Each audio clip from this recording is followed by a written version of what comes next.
Good morning, good afternoon, or good evening, wherever you might be in this fine world. You are listening to the Startup Selling Show, Talking Sales with Scott Sambucci. That's me. Today's episode is a guest episode, and today's guest is Leah Cheney. She is the Chief Customer Officer and co-founder of BetterGrowth. Leah is a customer success pioneer, which we talked about. She's been doing customer success since before it was called the customer success for almost 2 decades. After she successfully grew customer success teams for 8 startups, 8 of those startups were successful. She decided to go on her own, and she joined BetterGrowth as a founding partner. BetterGrowth is an agency up in Portland, Oregon. They focus on in-house talent for SaaS companies all around the world. They do everything from sales development work, SDR work, to customer success, to human resources, and back office work.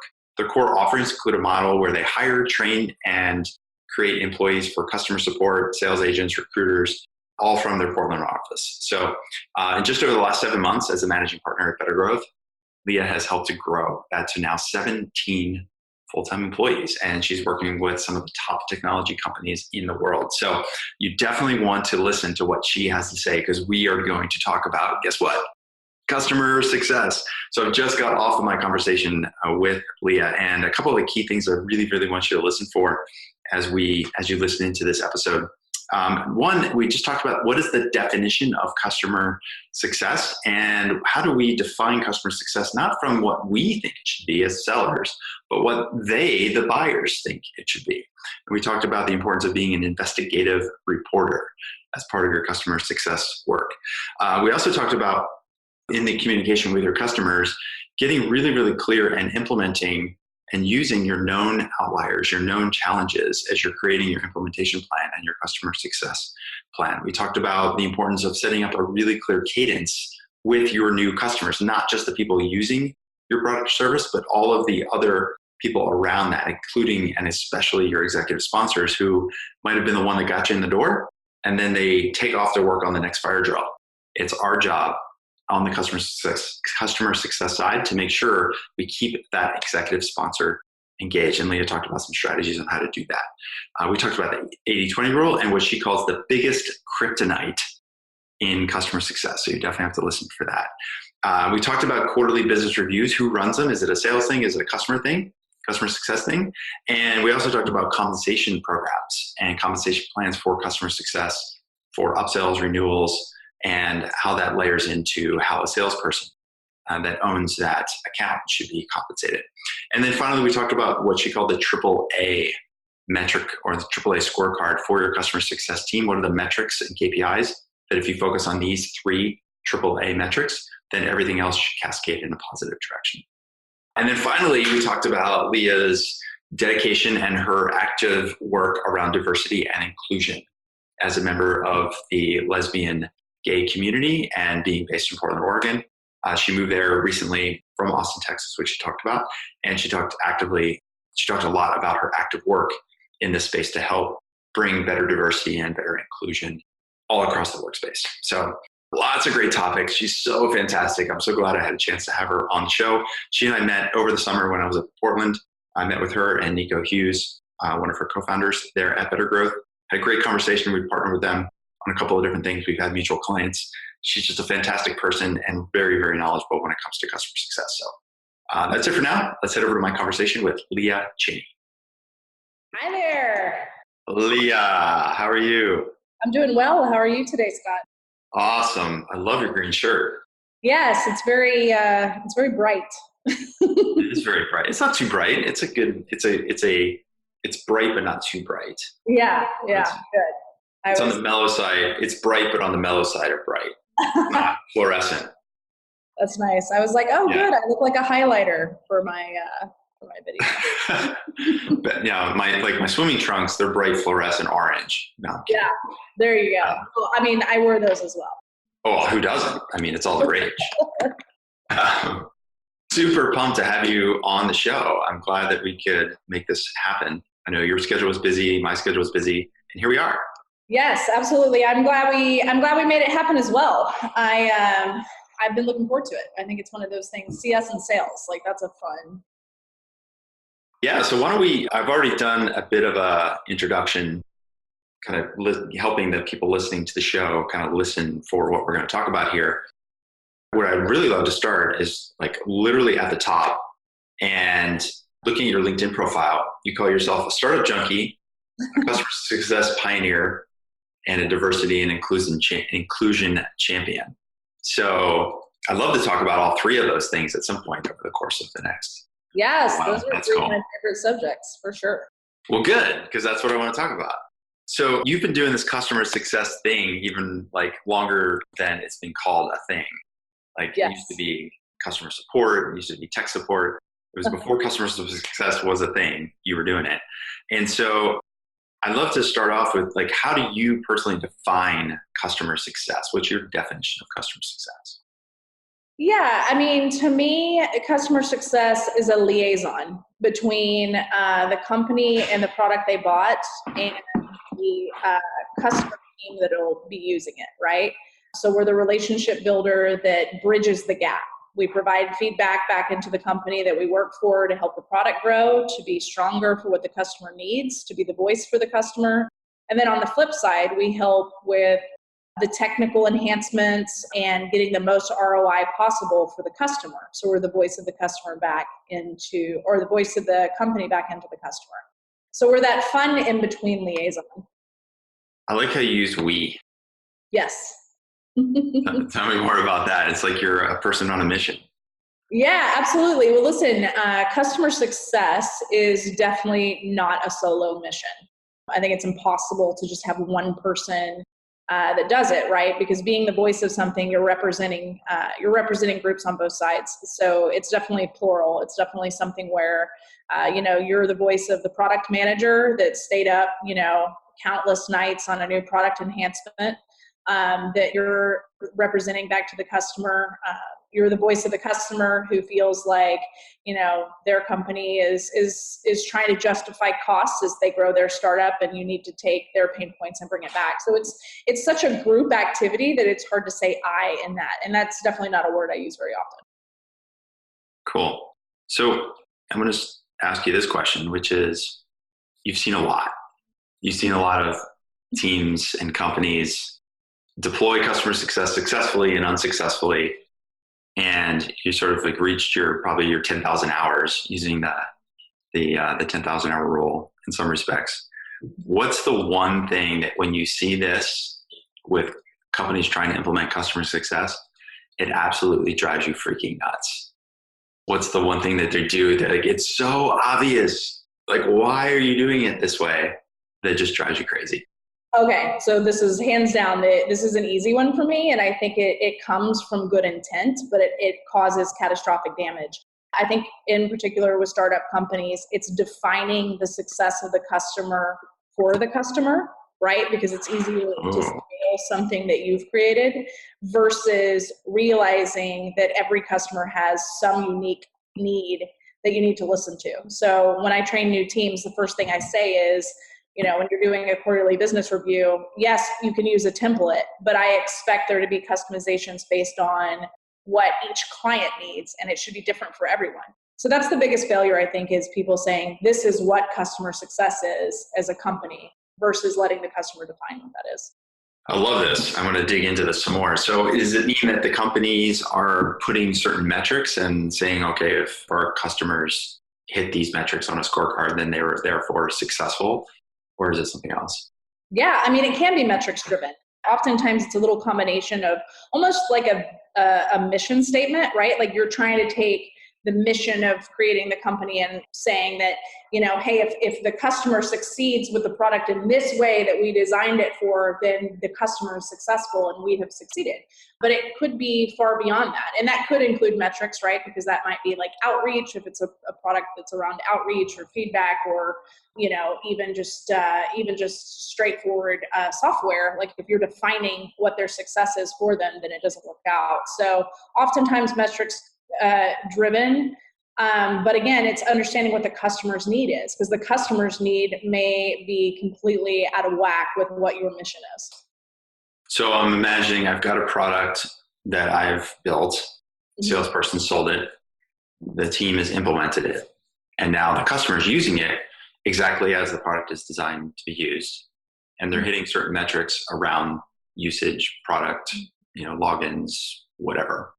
If I'm hearing you say this correctly, all of that could be true, and yet the customer may not be successful. Correct. So if I could give an example, would that be all right? Please. That would be awesome. I was really, really lucky early in my career. I worked for a really cool startup out of Austin that basically pioneered ratings and reviews. And so it was pretty obvious that ratings and reviews were used to help sell more products, right? People and companies would buy the ability to have reviews to sell more products. But there was one customer who actually needed reviews to help with returns, to help people from returning items, right? And that was just something that was not even thought about or that early on in reviews, that it could have like kind of that reverse benefit as well. And so this account, this particular client didn't sell a lot of products. They had very few products, but they were very expensive, high-end products.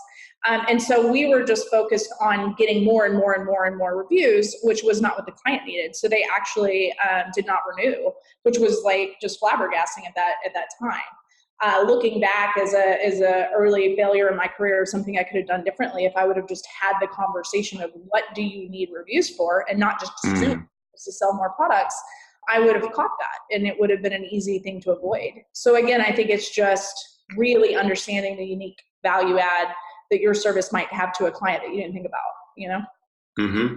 Okay. So now my mind's going to this place of what you had mentioned at the top of the conversation, which is sales plus customer success.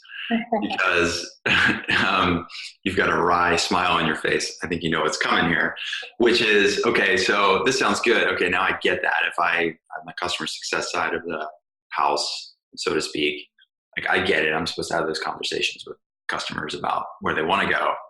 But what if the expectations weren't set correctly? Or what if the salesperson hasn't done their job? Am I unraveling a bunch of bad stuff? How do we get sales doing that stuff if they're just pushing the product? Because if the client says, we want more reviews, I'm a salesperson. I'm like, cool, we're going to show you how to get more reviews. Sold. I'm not going to avoid selling on the very proposition that people want, right? So you tell them what they want, I guess, and give them what they need. But how do you juggle that from a sales to customer success standpoint? Yeah, absolutely. I think this is a scenario that we often find ourselves in that handoff of the baton, right? Is information that can be lost or information that wasn't gathered.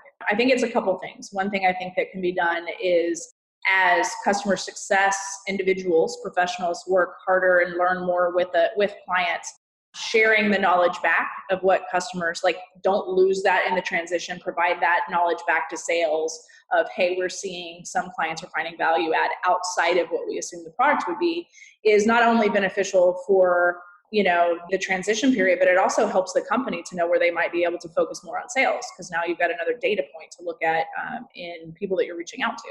So that can trickle down to your SDR team and your outreach program. But I think also the other important factor is for sales to have conversations where they ask what the pain point is. And that there's some kind of handoff documentation that really outlines, hey, the business decision maker in this really chose this product for XYZ. And then the customer success manager making sure that they translate that and grow that.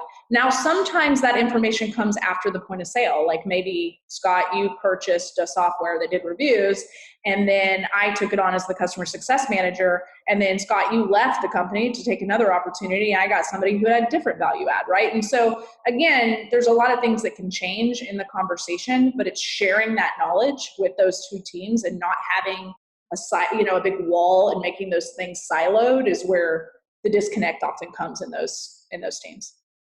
Okay.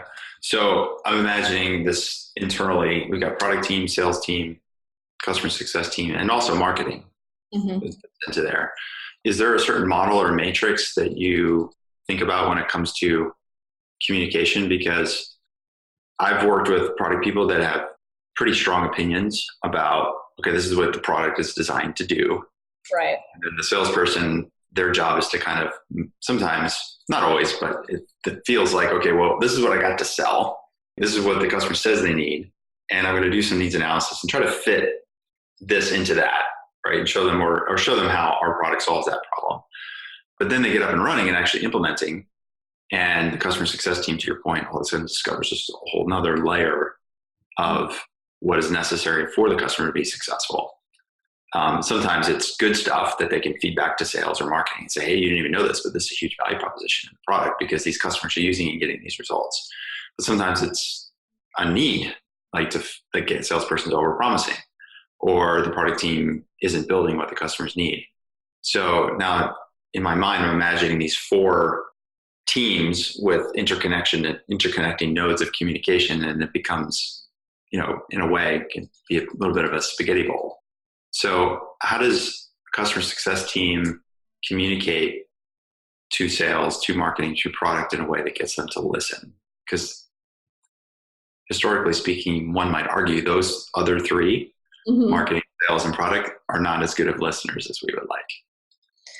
Yeah, well, I mean, luckily for us, there's been a lot of really, talented organizations out there and smart entrepreneurs that have come up with software that kind of helps the communication. But like, even if you don't have a tool that can collect that kind of feedback that you can relay back to your other team members, I think that, I remember working for early startups where we were seed round and did not have the cash flow for anything, just using a spreadsheet and communicating. Again, I think as a customer success manager, you're the investigative reporter in that, right? Like, you need to find that information and you need to find the way to relay that information to the people that are building the product and to the people that are selling the product.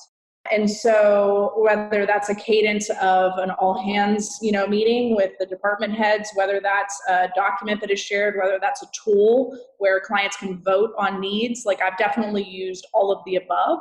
But the important part is that there is that communication.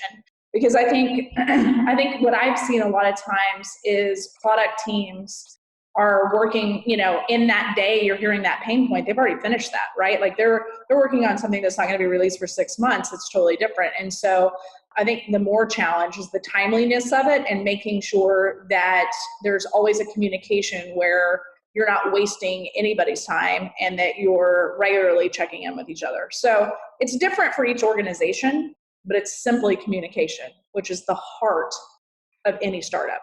Like, to me, the startups in my career that I've watched be successful versus those that failed weren't the ones that had like high-end customer success managers or the ones that had high-end or amazing sales individuals. They were the companies that learned to communicate together. And that lies on everyone, which goes back to that we. But I think the customer success management team and CS in general has the responsibility of getting information to and from those departments. Okay. And so with your work as a CS leader or working with your clients, what are some ways, so let's just take the maybe 2 different directions of communication. One is getting info from the customer, and then one, transferring that information back to product, sales, marketing team. Let's just take that communication with the customer. So salesperson converts the deal, hands it over to customer success, which, by the way, when should that happen and how should that happen? Sales taking the deal and handing it over to customer success. Yeah. Is that like an immediate thing, or is sales responsible for the first couple of weeks? It really depends on the product. Like, if you have a product that is not very technical, that the customer understands 90% of what they're doing before they move forward, I think that transition is relatively short and fast. If it's a larger deal, whether that be because it's enterprise versus, whatever tiered model you want to say, or whether that's because your product is more complicated and they need more hand-holding, then I think that transition is longer, but the customer success manager is brought in sooner, and you're seen as a partnership throughout that last, let's say,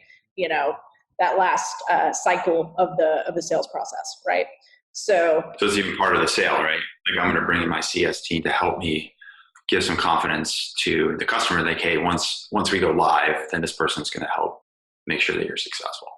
Correct. For example, like, I worked for a company that did personalization software. There was a lot of information that went into that. And so that was something where the customer success manager would need to come in, from the point that it was probably going to sell 65% in that cycle. We held it through 100% with them because it was a lot of data gathering and a lot of information that was needed. Whereas I worked for other companies like the ratings review company and even, some feedback companies I worked with in the past where the product wasn't as complicated. It was pretty straightforward. And so that handoff was literally a phone call. And then the CS team was up and running with it. So I think that's a big outlier on that is just the complexity of it.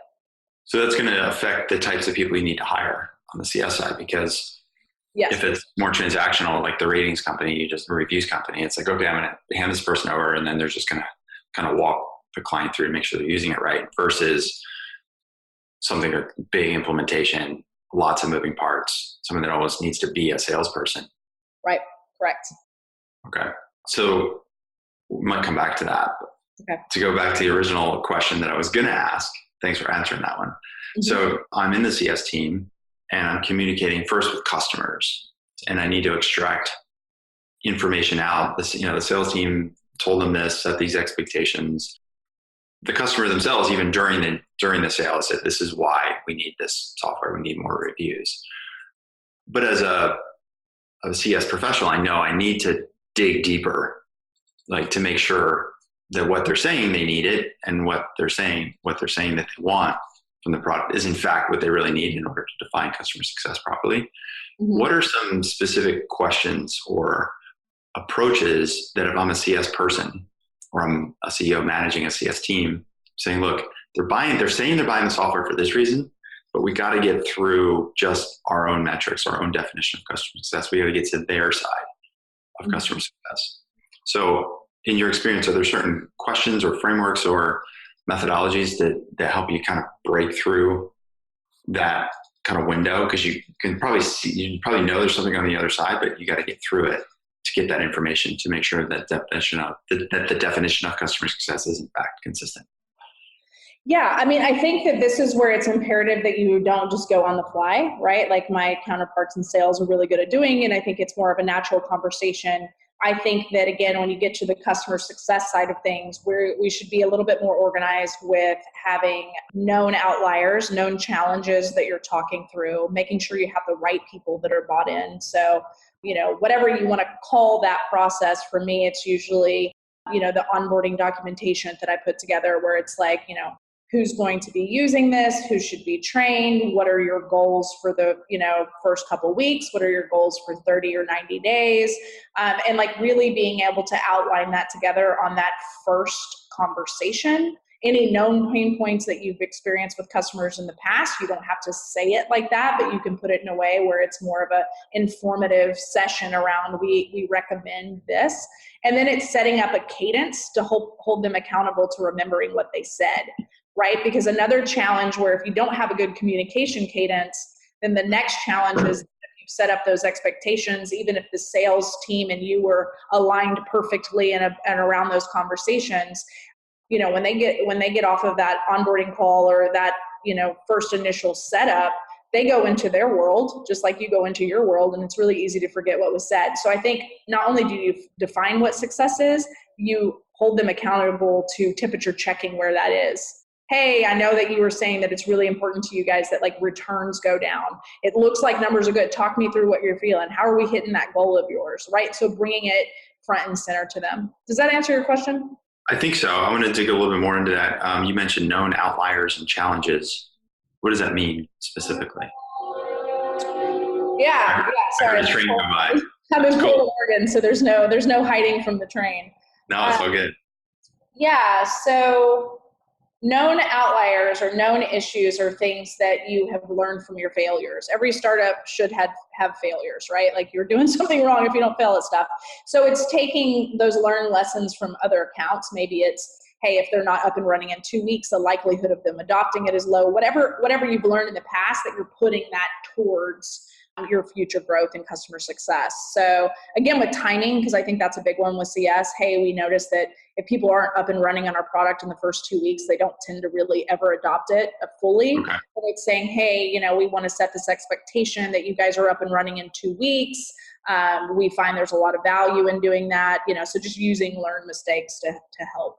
Got it. So that frames using the past experiences that when clients were unsuccessful or didn't maximize the investment, then using that as your guidance on improving. So it's just, constantly evolving. Okay.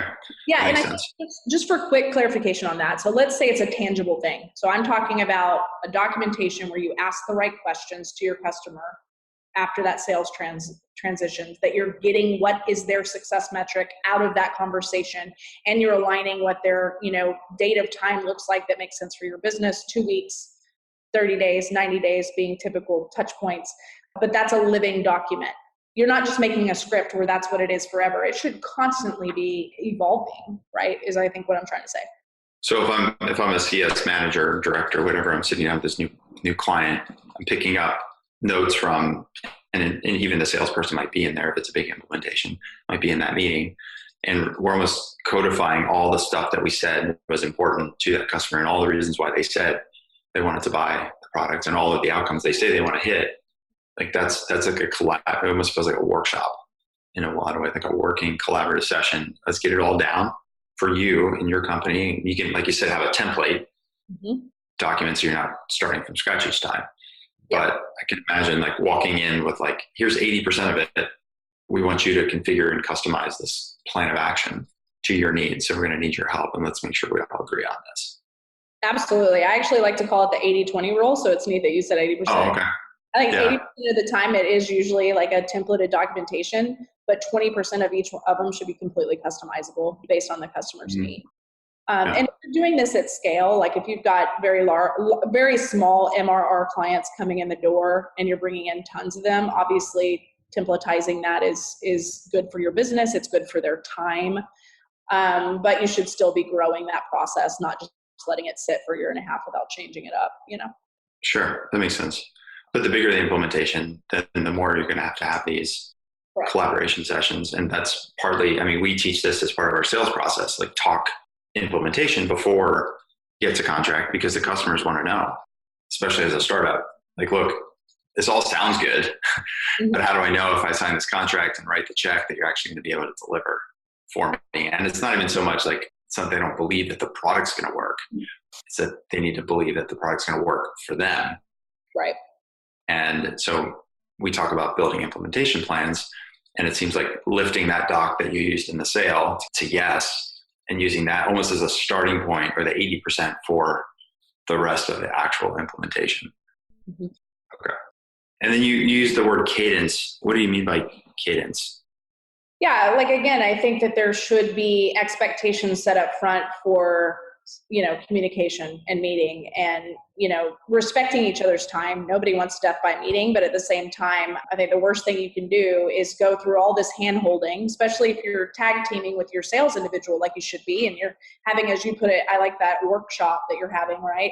And you're working through these things. Then if you don't hold them accountable, like you got to hold the customer accountable to what they said they're going to do, and that's a cadence of setting up check-ins, or maybe it's setting up milestones. If there's a lot of things that they're trying to accomplish and checking in to see where they are, then it's really easy for them to walk away and forget about it. And I think that's where it really comes back to bite you, as far as like a customer not renewing, or a customer, canceling out of nowhere, or not even being able to expand. Like, you're missing out on the opportunity to be able to grow and to make the customers more successful with more product, and you more successful with more revenue.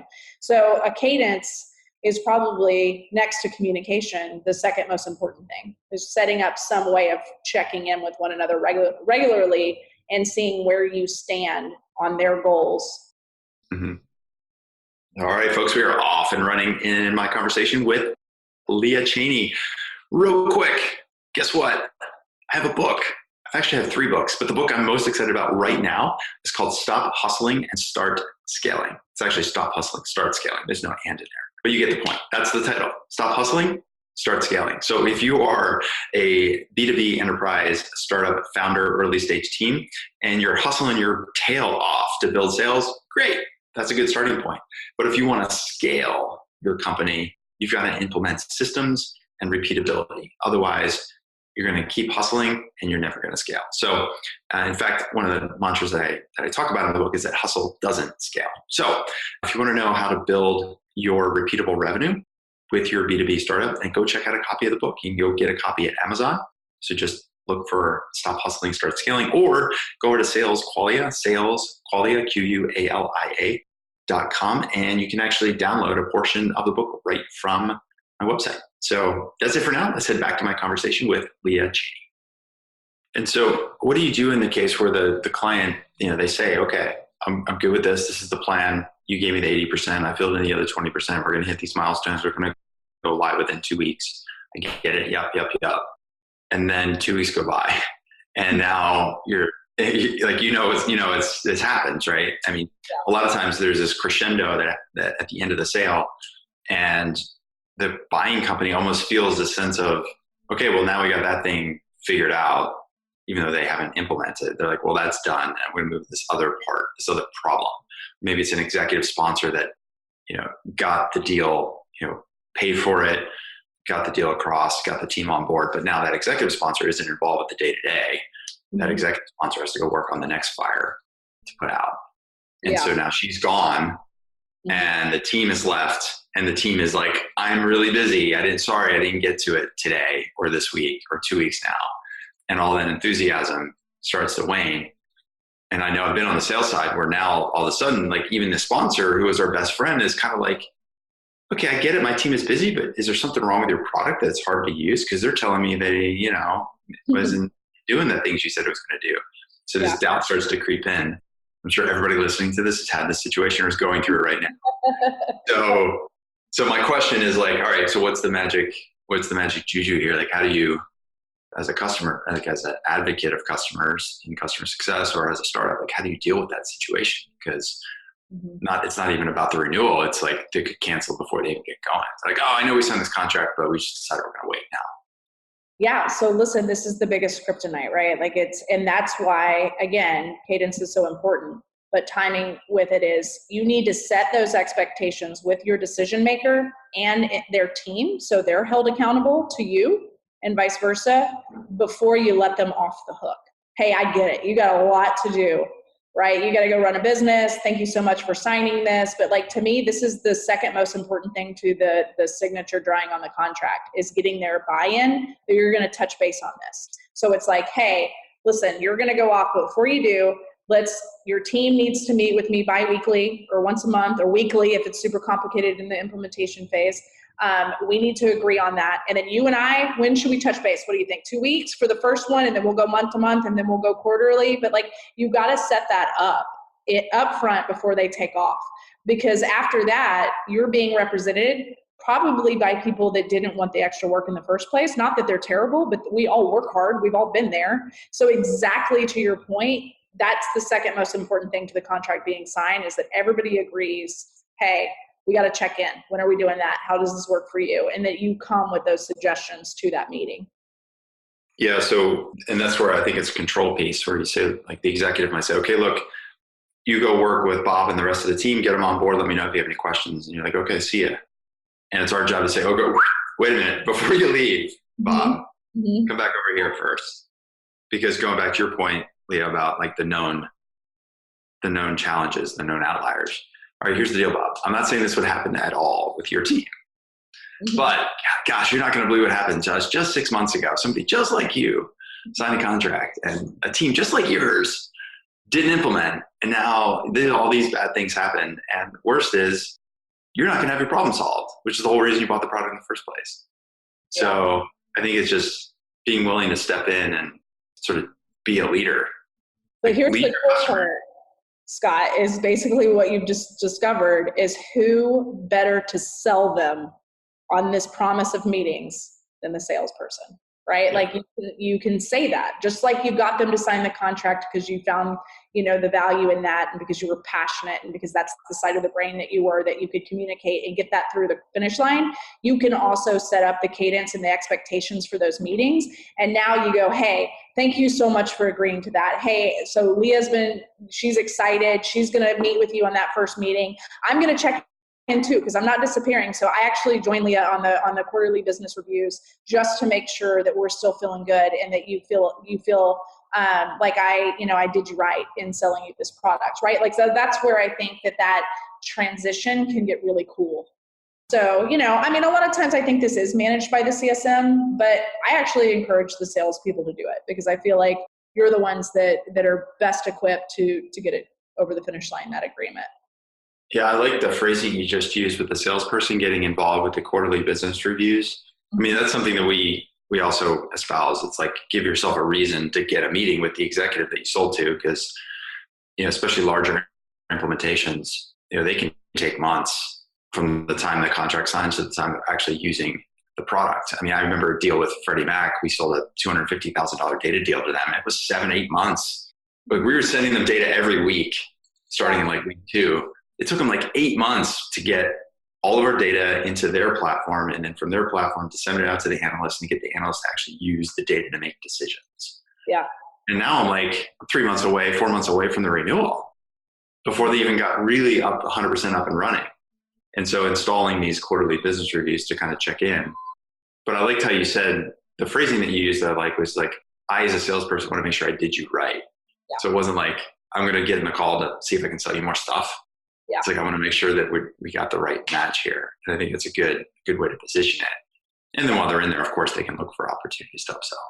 Yeah, and I think this brings us to that like most unfortunate and where the disconnect and like we like to joke around about, the beauty and the beast. I think that's where this comes in, Scott, is like it's now when you come into that meeting, it's like, oh, hey, Scott, I forgot my checkbook. Good to see you, right? And that's not who you were. Like you care about the deal, right? And just like I don't want to be like, oh, okay, Scott's trying to hit his expansion quota, so he's going to come get in my way when I got my first important meeting that I've worked so hard for. But if you set the cadence up front internally that, hey, Scott and Leah go to these quarterly business reviews together, and they know they're going to see Scott every 3 months, and Scott's going to say, how are we doing? Leah says that things are going great. I just want to hear it from you too. Leah and I talk all the time, but I just wanted you to know I'm here for you. Then when you come to the next one, you're like, hey, by the way, we just expanded. They're not feeling uncomfortable about handing you a checkbook, right? Like, so I think that it is imperative that those conversations take place together. It doesn't make sense for a business for you to be involved in the daily, because you should be out there getting my next client that I'm going to help you manage. But that partnership is imperative, and you should be invited into those conversations, just like I should be invited into some of the early ones. So I think if you build that kind of camaraderie and that relationship, the client feels cool about it. You have a good representation of like when I should bring you in. Like, let's say something starts to go south 2 weeks into the implementation. I'm like, Scott, what's going on? I've done everything. Like, this client's ghosted me. Like, we can have that kind of like, we're in this together partnership. You can still sell. I can still do CS. We can still scale, Yeah, I mean, we've had that even here, something as simple as our coaching program, right? Where somebody signs up and they're like all excited, and then we launch them off with a big strategy session, build out their plan. And then I hand them over to our CS person, Matt, and he's like, dude, they won't reply to my emails. I'm like, hold on, let me just send them a text. I'm like, hey dude, like, can you please talk to Matt? And like, oh yeah, I'm sorry, I just got really busy and I forgot. And it's just like, the perception is like, well, I'm working with Scott, but now I'm handed over to Matt.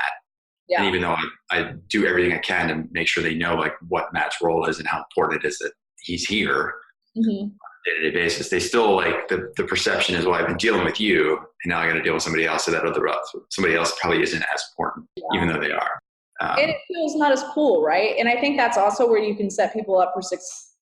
You're getting like if you find a commonality or something that can set them up for success, like, hey man, like I know you love to play golf, like Matt's an avid golfer, or maybe there's not a commonality, but just like helping bridge that gap with what goes a long way as well, because it shows that there's camaraderie on your side, which automatically puts clients at ease, because we all know that companies that, have turmoil internally and don't function well together are nightmares to be vendors, so it's just a win-win. It's just a win-win to have that partnership. You have to mean it. You have to feel it, because people can smell, BS a mile away, but it really makes a world of difference. So who should run the QBRs? Who leads the QBRs? Is it CS or is it sales? I think you set expectations for different ownership. I think CS should talk about metrics. I think CS should do a temperature check on where they stand with the client's, success metrics that they've given you. And then I think it's really cool for sales to run things like, hey, these are some of our new product enhancements. It's not always just asking for money. You're actually giving them a value add. So I think that you can decide what makes sense, but you should have like a common goal that you get out, that the client gets out of that, and that you get out of that that's established ahead of time. Yeah, so I'm just thinking about like the ownership piece, because as the relationship continues over time, I definitely want to be able to sell my stuff. But if I have more customers over time, I'm also doing more of these QBRs, which just starts to kind of stack on my calendar. Like if I only have 10 customers now, this year I could do 10 QBRs at the end of the year, every quarter. But now next year we're a fast growth startup mode, and I now have 30 customers that I'm managing, and I do 30 QBRs. That's 30 QBRs every quarter, right? So it's 120 meetings, 120 hours of time. That's a lot of time, right? So it's a whole month of my calendar is gone just doing QBRs.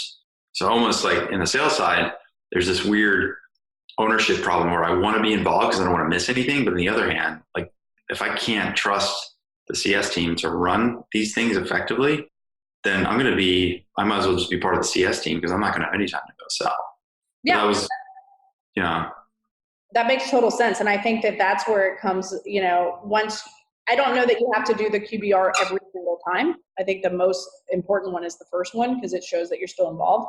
But it also depends on your product. Like if the CS team owns expansion, it doesn't make sense for you to be involved in that. Like, and I know that that's something that there's been a big shift where CS owns more of that. That means you're hiring customer success managers that are more sales focused, and they don't need you in the meeting to do it. They can have that, which takes away from the awkwardness of you asking from the checkbook. So it's not a situation. Now, it's where it's important is the companies where the sales individual, probably more enterprise focused, right? Sales individual, so not as many clients.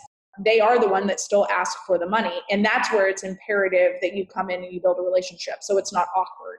But yeah, I think that that's a great point. And I do think that there are situations where the customer success manager should own the entire process if they're being paid out and responsible for the renewal, or the expansion rather, and the renewal, both of those things.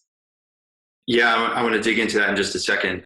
So your point about enterprise, like I worked at CoreLogic, which is a publicly traded company, and the way they divided the accounts, they basically had like the top 25 banks in the US, Wells Fargo, Chase, B of A, all of those. And there's basically like 5 or 6 account executives that would manage those top accounts. And then beneath them, in the org chart they were beneath, but they were a lot of times really peers. They had account managers, which were responsible for kind of like day-to-day account management. Okay, this client needs to open up another portal, or this one needs more logins, and they would kind of handle that stuff. But that's the case because they're only handling 4 or 5 big accounts. They would get involved with they'd be CC'd on a lot of the account management stuff even, just to keep them in the loop. But then as you go down to the next layer, bank number 26 down to 200, that's where you started moving into inside sales. And you had 100 accounts each. And it was much, much more difficult to didn't really have an account manager attached to each account. It was like a centralized customer support pool where the tickets came in.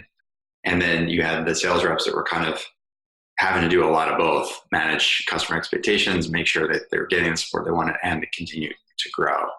So I think it's something to really pay attention to as you're growing the organization. Like, how are you going to make sure that the customers that you bring on board in high growth mode are actually getting the support that they need, while also giving your salespeople the time they need to actually sell and keep growing. Yeah, absolutely. And it's imperative. And then again, it's different for every company. So it's hard to say like, here's the answer, right? Like some larger organizations, you're going to have sales engineers, you're going to have people that fill some of the roles. From a startup perspective, which is definitely my sweet spot, a lot of times you don't have the luxury of having multiple people. You have a salesperson that's closing the deal. You have a customer success manager that's running the technical implementation, and usually also holding the relationship of that. And so wherever you need to fill, sorry, that's my Texas accent coming out. Wherever you need to fill those gaps, you do it together, or you divide and conquer. But the important thing is that the customer feels like that they're more than just the money you get out of them. So whether it's the CSM, meeting them on a regular cadence and checking in on the health of hitting the objectives that they signed up for, their objectives, not yours. Or if it's the sales individual who's going to help expand, to the tier 2, bring them from an entry level or a smaller account to a larger account, that there's a relationship there, that you're not just popping in and asking for something. And so regardless of who does it, it's important that there's certain questions and that communication takes place and that a cadence is set and that expectations are agreed on at a certain point. And then sales and CS needs to work depending on the organization for that common goal. Because again, usually it's my goal is to sell this client, your goal is to keep them. And no, our goal as a company is for this to be a successful client. The second they meet us, until they stay with us forever and ever and ever, because there's no such thing as leaving because they need us, right? Like that's our goal. And I think that's the big challenge. When's the right time to, and I'm sure the answer is it depends, but if I'm a startup, when should I start thinking about, or when should I make my first CS hire? How do I know it's time? I mean, listen, I would love to say that your first CS hire should be considered as one of your top 3 or 4 hires, right? But I get it. You got to bring in sales. So this is the chicken and egg. Well, if there's an argument to be made, I want to hear the argument. That's why we're having you here. I mean, to me, your first CS hire should be directly after, I think you get your leadership and then you hire your CS either in tandem or before sales. I think the companies that I've seen do that and that set up the success, most companies today already have clients by the time that the founders can pay themselves, right? Like, so they need to hire a customer success manager to manage those clients, because it's the difference. And this is something that, I focus on with BetterGrowth, but it's the difference between a founder and a leadership team working in their business or on their business is how fast you get a customer success manager in there. And then from there, once you're holding down the fort with the clients that you have, then you bring in your awesome sales team to start bringing in more and more clients. And then you grow them, in tandem with what makes sense as far as a ratio for CS to sales for your organization. Yeah, so I was imagining, like, just to make things simple, to bifurcate the world. If you have, call it large enterprise, which is, 5-6 figure deals, $100,000 deals, the founder needs to get the first few of those themselves anyway, right? Just to figure out, like, what's it going to take to actually get some of these deals across the finish line. You can't hire that out. And as soon as you get the one, like, that one is going to expect a lot, and the product's probably going to be more incomplete than it's ever been, than it's ever going to be. So you're going to need to make sure the implementations go super duper well, like concierge white glove level service, because it is your first or second or third customer. So, like, easily in that world, like, get a CS person on board even before you get the first customer. But it looks like you got a couple deals coming to the end of the sales cycle, because you want to be able to bring that person in, somebody like you that's even been more senior, and say, look, you're going to help me get these deals across the finish line. And then you're going to hand over, and then I'm going to be able to hand them to you, so that I, the founder, can either go get customer 2, 3, 4, or start recruiting enterprise salesperson to help us get the next batch. Yeah. So in that sense, I could easily justify hiring CS before sales. And then secondly, even a high velocity sale, it's like a couple calls, $100 a month, $1,000 a month type of product. Again, as a founder, most of the selling is happening in an automated way, you suspect. Maybe it's like a 1 or 2 call close. But if I'm assume that I just hire a salesperson to sell more stuff, but we don't have the customer success team to manage those customers, we add 10 customers a week all of a sudden. Well, now you're really up shit's creek. It's great. You sold a bunch, but now you can't support them. So again, if I'm the founder and getting, even if it's high velocity, and I'm doing my own sales 5 or 10 a week, I probably want to get the setup, the training, all that stuff handed over to a CS person. So I hadn't really thought about it before you just described it, but in either case, whether it's high velocity sale or enterprise sale, I'm sold. Hire a CS person first. Well, and I think if you're a great salesperson, right, like, that's something you should look at as an organization. I know I would. I'd be like, hey, because I've done sales before, and I can definitely say that, like, I would look at, am I going to be having to do all the work here, or do they have a CS team in place, right? Because it's going to make your job more successful. So yeah, I definitely think the CS hire is, answers the chicken and egg question. And I think that the sales comes after it, and those people should work well together in tandem as they grow this and as they find when and how they can separate the workload as far as, like, the transition and the handoff. But I also think that, like, one of the biggest again, I've learned a lot from failure over my career. And I think one of the things that I've failed at, that I've seen other startup founders fail at, is getting a client to love you because you sold it and you're getting them across the board, and then waiting too long to hand them to someone. And then going back to your analogy with Matt, they go dark on them. They don't respond. They feel like you don't care anymore, like you just outgrown them. Like I deal with that even owning an agency, like having that relationship and then putting the work with somebody else. If I don't set them up to succeed early on with that, the client feels like I don't care as much about them. And so it's not good for anyone to hold on to something too long. So have a CS hire in place, set them up for success. If you're the salesperson, if you're a founder, whoever you are, set them up to look like they can handle it, right? And then bring each other in for communication and stick to the cadence that you set forth, whether it's on the quarterly business review. Like if you're a super early stage startup, you probably have the CEO coming into that first quarterly business review for your large accounts. Again, it depends on what you need, but that you set those expectations ahead of time. So then I want to come back to a topic that we broached but didn't really define, and that is compensation and ownership of sales. So you mentioned how many CS teams are starting to hire more sales-oriented types of people. And I don't know what the right or wrong is here. Maybe there isn't a right or wrong. It just depends on the organization. Maybe I just kind of map out a couple scenarios and then you can opine on those based on your experiences. So hiring a pure CS team, right, and they're only responsible for getting customers on board, retention, those kinds of things. Maybe a minimal bonus for hitting certain numbers around retention. The salesperson has to swoop in and sell all the time. That's one way of doing it. Another is to hire, in that case, you have very CS-driven people, customer people that maybe don't even like selling because they just want to make customers happy. Then on the other hand, you could have CS teams that are more sales-driven, in which case, is there a misalignment between this definition of customer success versus needing to push product and sales because my bonus is dependent on it? Yeah. So what's the argument for or against? And if there's a third or a fourth model, please let me know. But those are just a couple of ways people have asked me about this. Mm-hmm. Yeah. So, and sorry, I don't know that I'm following 100%.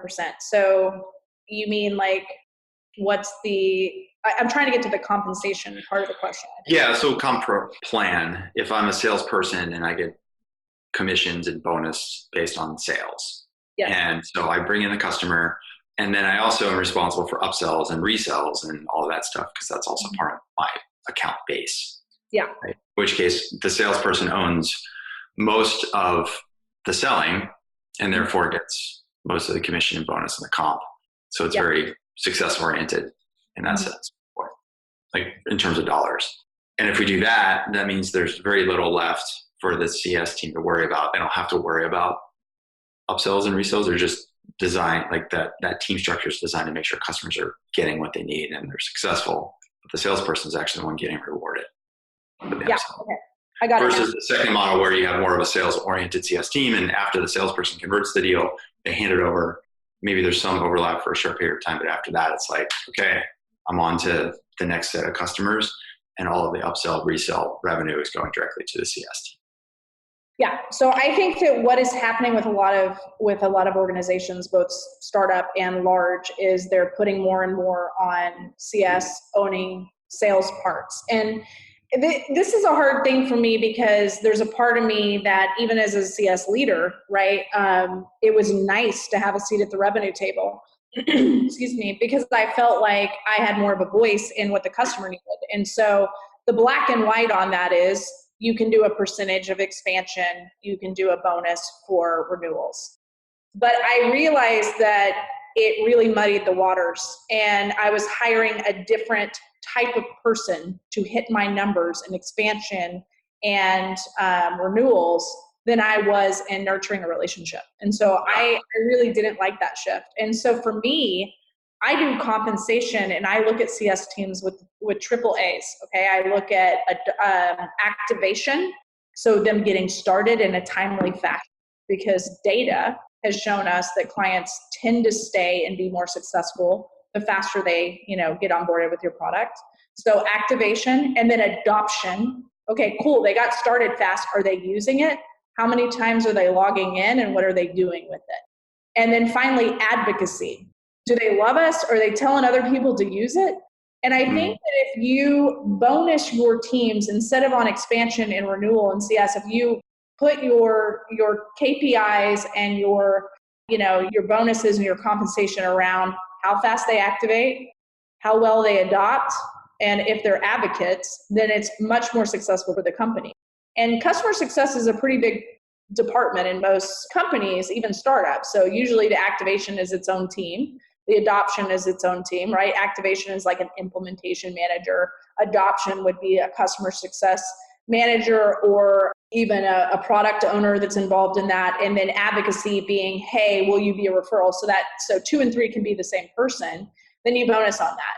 So for my activation team, if they hit their metric of our goal of getting people up and running within the 2 weeks, then they got a bonus at the end of each quarter for the percentage. So 70% of clients onboarded in 2 weeks. Cool, you get 70% of your, let's say it's $1,000 bonus that I set you for that quarter, right? As a team. If you are a customer success manager and 90% of our clients overall are using the product, they're logging in and the metrics we put in, you've hit your KPI, you're going to get your bonus for that. If you are getting clients that are referring us to every client, you get a commission based on each of those client referrals that we get, right? So you're kind of changing the rules of the game to meet the need of your startup. Sales should be commissioned. Sales should be paid for hitting a quota. When you start doing that with CS, you start hiring salespeople for customer success. And salespeople are fantastic, but they're not support and customer success. And so keep your KPIs separate, just like your team should be separate. And your I think that makes a lot of sense to me, like especially the second A, the adoption piece. Because if the customer's using it and they're using it the way it's designed and they're continuing to use it more often and you're having these QBRs and you're getting to the true definition of their customer success. Like if you do those things, everything else should take care of itself. The renewals should take care of themselves. You're feeding back information to the product team who then says, okay, that's a great feature request. We'll add that into the next upsell version. So you have upsells or that's a whole new product. So now we have cross sell.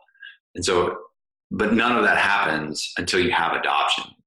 Like obviously activation, which is a given, but then a true adoption and usage, that's where everything else kind of cascades. So if that's really the most important thing for a CS team, if I'm more commission based and I'm trying to upsell the new thing, then maybe I'm not looking at adoption. I'm trying to get them to buy something else that they may not even need and could actually reduce the adoption rate and it could reduce the probability of advocacy because now I'm spending twice the money and I'm not getting either result that was promised to me. So there ain't no way I'm going to be an advocate for you because the product is nice, but it's just not working.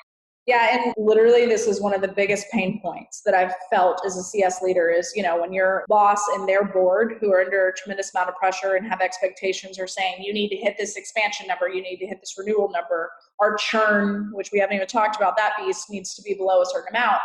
You're focused on that, which is successful for a little bit. You start getting good numbers and you're like, oh, CS is a profit center. But next thing you realize is you've churned a lot of people into paying more for something they weren't using right the first time. And that is inevitably, one of the biggest pet peeves of mine is when I hear somebody in an organization say, oh, it's okay, they're a huge company, they have a lot of money. Nobody, especially people that are successful, like to waste money, So it's like you've got to make sure that they have adopted it because if you make a big payout because they expanded it, it's probably more likely going to make them leave you in the long run sooner than if you would have just strategically worked and showed them the ROI, made sure they were hitting their goals. Those are clients that stay for life, the ones that you really take care of like that. Yeah. Well, I think we'll have to do a part 2 just so we can talk about churn. Because we didn't get to it. Churn. No, this has been really good. So, I've got a couple of key phrases and thoughts here. Like you talked about being an investigative reporter, which I thought was really good. You talked about the importance of using your known outliers and challenges, which I can learn from past failures and successes to make sure that I'm setting up the next set of customers successfully. We talked a lot about cadence. So installing those conversations, not just with the team using it, but the executive sponsors. We talked a lot about the QBRs, who runs those. And then obviously the AAA that we just wrapped up with is pretty solid. I like that. Activation, adoption, advocacy. Mm-hmm. Yeah, this is good. Well, like we said at the top of the conversation, Leah, you are a startup junkie, and you're also a customer success pioneer, and you're also diversity and inclusion champion. How can people learn more about your work, learn more about BetterGrowth? They just want to have their own little rap session about customer success and what it means for them, or what it should mean for them. What's the best way for them to go forward? Yeah, absolutely. I'm pretty active on LinkedIn. Okay. I love having conversations with people on LinkedIn. People will reach out, ask questions. It's always forgive me if I don't respond right away. Definitely doing that. Owning an agency and working long hours, but I will always take a break and talk strategy on customer success. And I'm particularly passionate, which is why I think you and I hit it off so well, on talking about the need for customer success and sales to work well together. So I encourage people that are leading sales teams to reach out. Most customer success managers already have the tips and the tricks that I have, but I encourage people in the sales side of things to reach out. I'd love to have conversations. I learn from those conversations because, I'm usually focused on what I'm doing, and I love seeing other people's perspectives. And somebody might hear this and completely disagree with what I've said. And I was a big speech and debate nerd in high school and college, and I love having a good debate on these things. And then I think, what was the second part of the question was around BetterGrowth? Yeah, BetterGrowth and the work that you're doing there. Yeah, so BetterGrowth is definitely my passion. It's an agency out of Portland, Oregon, where basically myself and my business partners came together after years of working for startups and said, hey, we've built a lot of teams in sales and customer success and HR and recruiting. Like, let's get together and create a company where we can help startups at scale to do this work. So we do everything from housing support reps in our office in Portland to housing SDRs and account executives and also recruiters. We also do fractional leadership. So sometimes people hire the three of us to do projects where, we're building out KPI structures for CS sales and HR, or we're just helping revamp a program that's already running. So we're kind of a hodgepodge of stuff, but we're having a great time. We're about 8 months in and about to hire our 17th employee. So we've had some successful growth, and it feels pretty great. So yeah, that's about it for BetterGrowth. Well, I know from our conversations when we met in person up in Portland this summer, one of the things that was striking to me was that, Portland as a metro area is starting to carve out a niche for itself around the customer success space, because labor is a bit more affordable than in the Bay Area. There's still plenty of tech sort of mindset up there. And there's also, and this living in Portland more than anybody, there's this individualism that goes with living in Portland. And I just, every time I'm in Portland, everybody seems happy.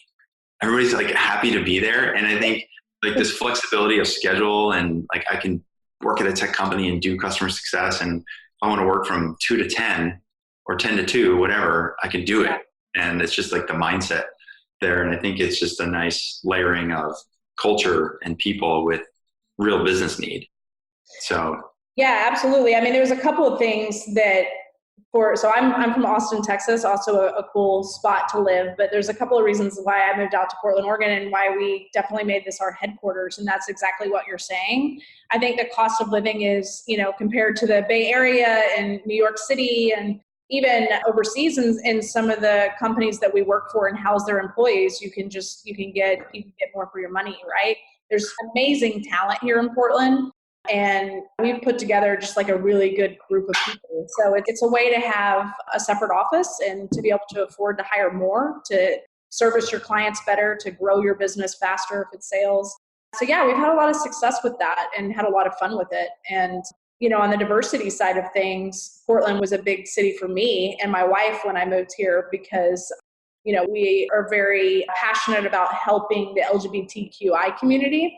So helping, that community within the tech space, getting more people involved in the tech space. There's great programs here like Women in Tech as well, but I'm really focused on, as a LGBTQ member myself and leader of a company, that's something where I'm trying to put as much time as I can squeeze out back into that passion of mine is helping that community. So yeah, all of those things make Portland amazing for us. If you have a few more minutes, I wanted to ask you, and we didn't get to it earlier, but since we're on the topic now about diversity and inclusion, but you're obviously involved actively with that movement. And what have you found to be the most challenging aspect of that? Like, you're in most people argue, pretty liberal place, Oregon, Portland, Bay Area, pretty liberal. But what's the hardest lever to pull? Like, what is the message that people that aren't in these places, what is the message that they aren't hearing that they need to hear?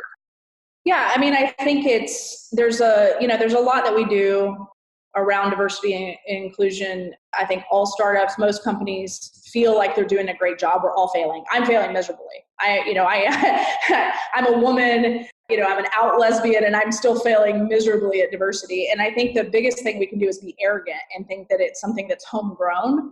And I think to really be good at diversity, you have to partner with diverse groups, right?